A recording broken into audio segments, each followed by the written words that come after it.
Xin chào tất cả các bạn đến với kênh Cơ khí Phoken 79. Hôm nay mình sẽ gia công một cùm turbo Cummins nha các bạn. Mời các bạn cùng đón xem mình làm như thế nào nha, và nhớ hãy xem hết video để biết chi tiết hơn nha. Xin bắt đầu video.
mình hàn vô cái co luôn các bạn. Đó, hàn một mình tiện hai cái, mình hàn một cái cùng một cái kia, mình làm cái cầm nó mới ôm được, nó khỏi xì khói nha các bạn.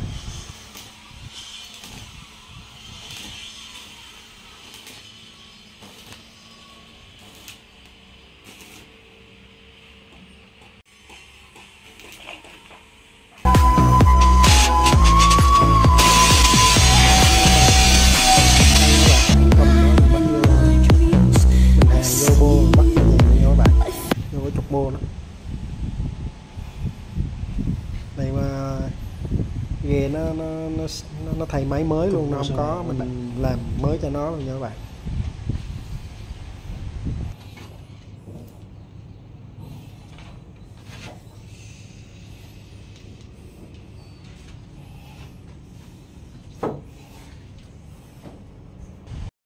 Video đến đây mình cũng xin kết thúc nha các bạn. Các bạn xem thấy hay cho mình một like, một chia sẻ, một bình luận và nhớ đăng ký theo dõi mình thường xuyên nha các bạn.